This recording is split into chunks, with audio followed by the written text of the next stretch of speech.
ఏవేలు గ్రంథం 1వ అధ్యాయము 4వ వచనాన్ని చదువుకుందాం.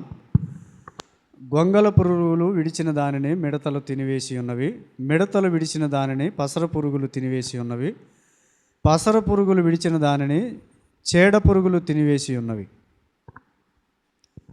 మత్తులారా మేల్కొని కన్నీరు విడువుడి, ద్రాక్షారస పానమును చేయువారులారా రోదనము చేయుడి. క్రొత్త ద్రాక్షారసం మీ నోటికి రాకుండా నాశనమాయను. లెక్కలేని బలమైన జనాంగము నా దేశం మీదకు వచ్చి ఉన్నది. వాటి పళ్ళు సింహపు కూరల వంటివి, వాటి కాటు ఆడసింహము కాటు వంటిది. అవి నా ద్రాక్ష చెట్లను పాడు చేసి ఉన్నవి, నా అంజూరపు చెట్లను తుత్తునీలుగా కొరికి ఉన్నవి. బెరుడు వలిసి వాటిని పారవేయగా చెట్లు కొమ్మలు తెలుపాయను. పెనిమిటిపోయిన యవనురాలు గోనె పట్టగట్టుకొని అంగలార్చున్నట్లు నీవు అంగలార్చుము. ప్రార్థన చేసుకొని అవసరం మేరకు చదువుకుందాం. పరిశుద్ధుడు అయిన తండ్రి, ప్రేమగల దేవా, మీకు వందనాలు నాయన.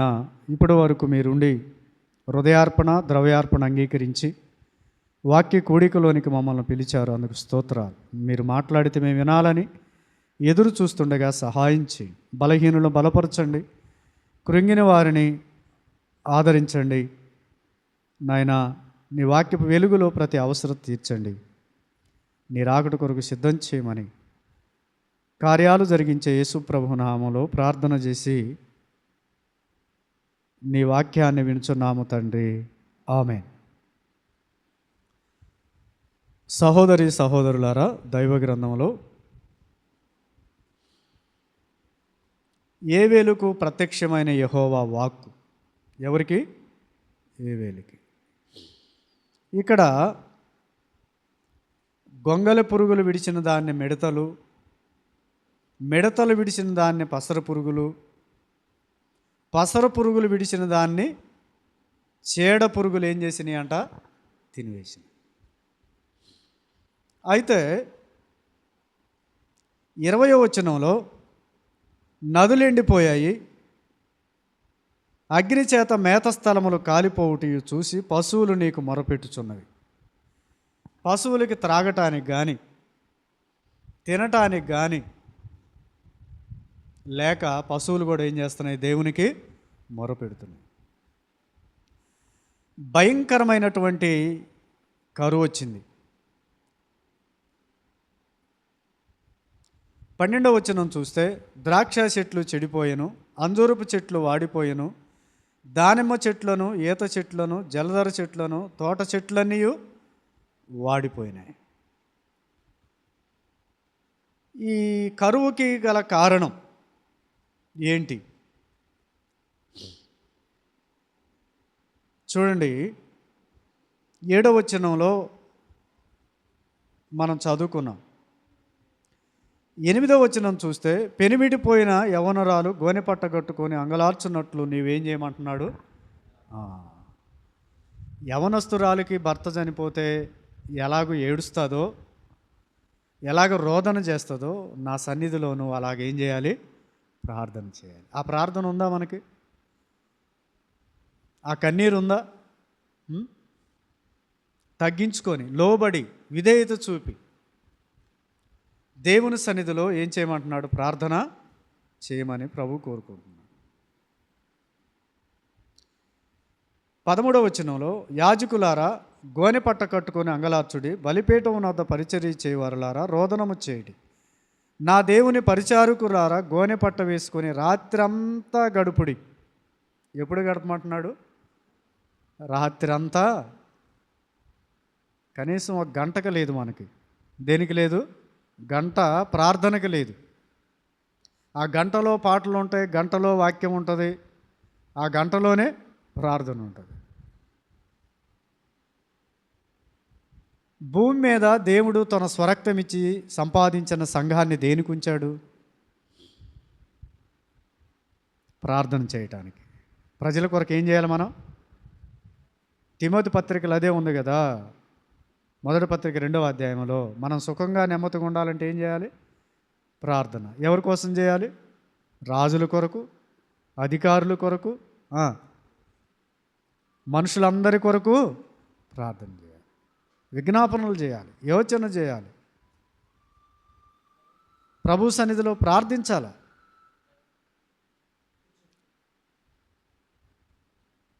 అలాగైతే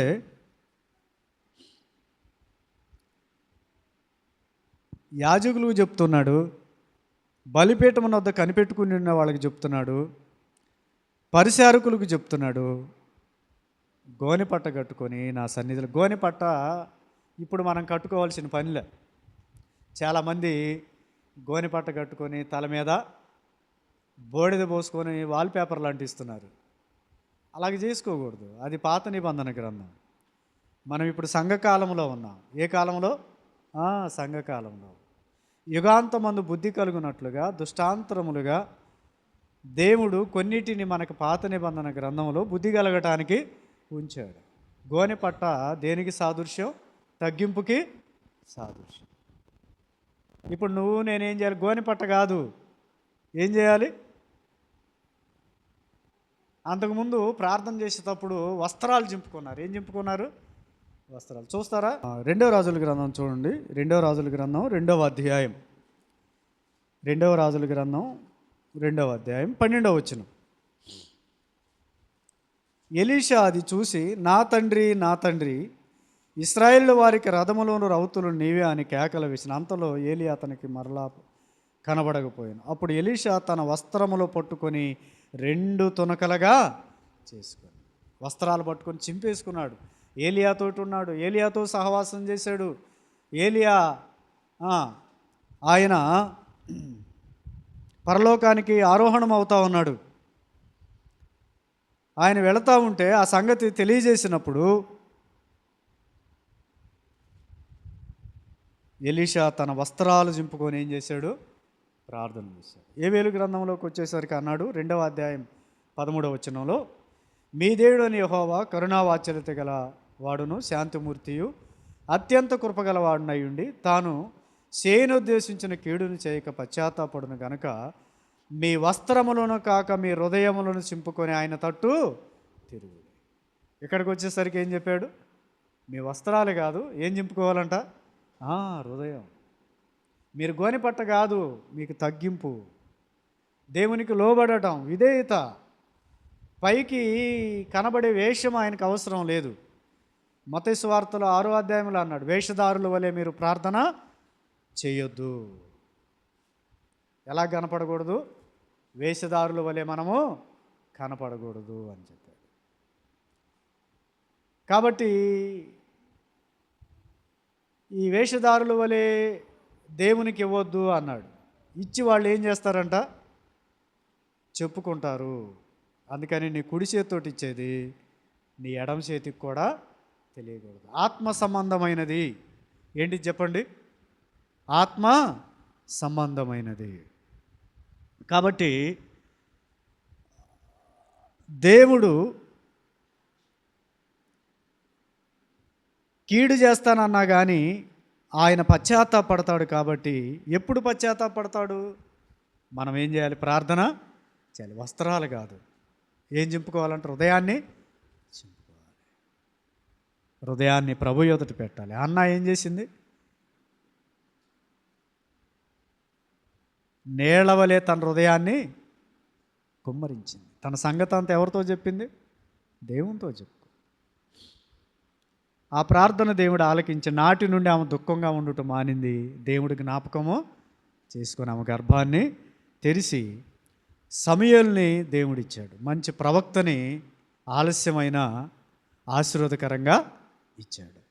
కనుక విశ్వాస సంబంధమైనటువంటి ప్రార్థన చాలా అవసరం. అయితే దేవుని సన్నిధిలో ఈ తెగుళ్ళను బట్టి మనం ఏం చేయాలి? ప్రార్థన చేయాలి. 2వ అధ్యాయము 25వ వచనం.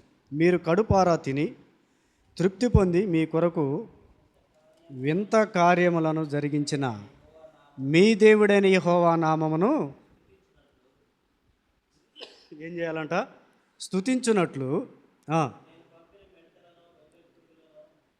నేను పంపిన మిడతలను, గొంగల పురుగులను, పసర పురుగులను, చీడ పురుగులను ఆను నా మహాసైన్యము తినివేసిన సంవత్సరముల పంటను మరలా ఏం చేస్తాడంట? మీకు ఇత్తును. మీకు ఇక్కడ అర్థమైందా? జ్ఞాపకం చేసుకోండి. మీరు కడుపారా తిని తృప్తి పొంది అంతకుముందు కడుపారా తినలేకపోయారు. దేవుడు ఆ కరువు కాలంలో వాళ్ళని పోషించటానికి ఈ మిడతలే కాదు, శత్రువులు కూడా వాళ్ళ మీదకి వచ్చారు. అయితే 2వ అధ్యాయం 15వ వచనంలో సియోనులో బాకా ఊదుడి, ఉపవాస దినము ప్రతిష్ఠించుడి. ఎవరెవరు? 16వ వచనం, జనులను సమకూర్చి సమాజ కూటం ప్రతిష్ఠించి పెద్దలను పిలవనంపించి చిన్నవారిని స్తనపానము చేయి బిడ్డలు తోడుకొని రండి. ఇది ప్రార్థన గురించి చెప్తూ ఆయన రాకటను గురించి కూడా ఏం చేశాడు? గుర్తు చేశాడు. ఇక్కడ పెండ్లి కుమారుడు అంతఃపురములో నుండి, పెండ్లి కుమార్తె గదిలో నుండి రావాలని. పెండ్లి కుమారుడు ఎక్కడి నుంచి రావాలి? చూడండి, అక్కడ అంతఃపురములో నుండి, పరలోకము నుండి. పెండ్లి కుమార్తె అనగా సంఘం ఎక్కడి నుంచి రావాలి? గదిలో నుండి. మనం సిద్ధపడాలి. గది దేనికి గుర్తు? పెండ్లి కుమార్తెను ఎక్కడికి తీసుకెళ్తారు? గదిలోకి. ఎంతసేపు సిద్ధం చేస్తారు? భోజనం టైం పోయిద్ది, పెళ్ళి టైం పోయిద్ది, అన్నీ పోతాయి. ఇంకేం లేదు, వచ్చేస్తుంది అంటారు. పాటలు కూడా పుస్తకంలో మొత్తం అయిపోతాయి. అయితే నేడు సంఘం కూడా దేవుని యొక్క రాకడ కొరకు సిద్ధపట్టాల. అందుకని దేవుడు ఒక్కోసారి మనల్ని క్రమపరచాల్సిన పరిస్థితులు వస్తాయి మనం చేసిన పనిని బట్టి. అందుకని 22:25లో మీరు కడుపారా తిని తృప్తి పొంది మీ కొరకు వింత కార్యం జరిగించిన మీ దేవుడైన యెహోవా నామమును స్తుతించున్నట్లు.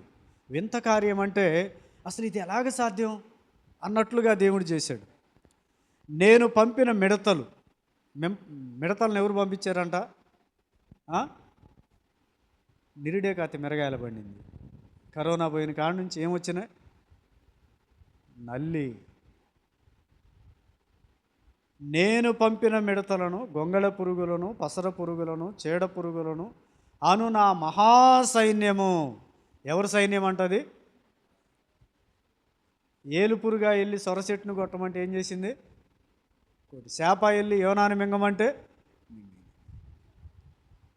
మొదటి అధ్యాయంలో ఉన్న పంటను తినివేసిన పురుగులు ఎవరి అంట? ఇవి నేను పంపిన నా మహాసైన్యం. తినివేసిన సంవత్సరముల పంటను మీకు మరలా నేను ఇస్తాను.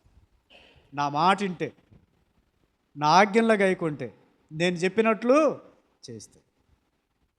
మీరు ప్రార్థన చేయాలి, మీరు విధేయత చూపాలి. మిమ్మల్ని మీరు ఏం చేయాలి? తగ్గించుకోవాలి. నువ్వు మందుల షాప్కి వెళ్ళి ఫలానానికి మందు వచ్చిందా, అది ఆయన సైన్యం. ఎవరు సైన్యం?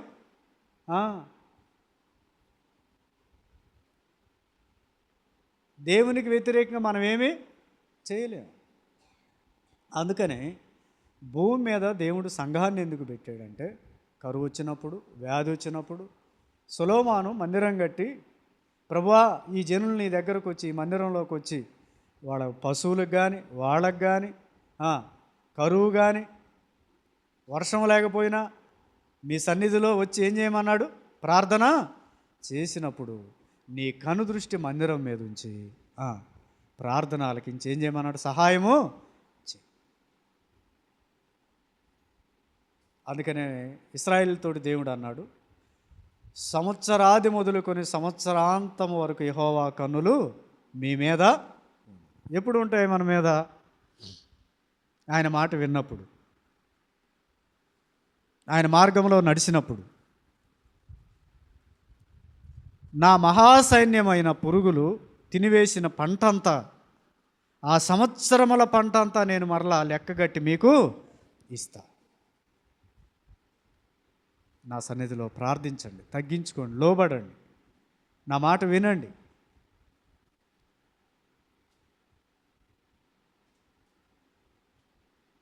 ఆయన అంటున్నాడు, ఆకాశం ఆలకించు, భూమి చెవియు. నేను పిల్లలను పెంచి పెద్దవారిని చేసేవారు నా మీద తిరుగుబాటు చేస్తే ఆయన చేయలేడా? ఆయనకి చేతిలో మహాసైన్యం ఉంది. ఏముంది? ఐగుప్తు దేశంలో కప్పలు రమ్మంటే ఎక్కడికి వచ్చినాయి? జనాలు నివసించే చోటకు వచ్చినాయి. రాలేదా? నైలు నదిలో నుంచి 10 అద్భుతాలు చేశాడు అక్కడ. ఇశ్రాయేలుని బయటికి తీసుకొచ్చాడు. కాబట్టి ఇవన్నీ మనం మర్చిపోతున్నాం. ఆశ్చర్యకార్యాలు జరిగించే దేవుడు. దేవుణ్ణి కొట్టులో ట్యాబ్లెట్ లాగా వాడుకోబాకండి. ఎందుకంటే పాతవి గతించను, సమస్తము క్రొత్త మన జీవితంలో. అది దేవుడు కోరుకునేది. ఇంకెన్నాళ్ళున్నా మనం అలాగనే ఉంటే దానివల్ల ప్రయోజనం ఏంటి?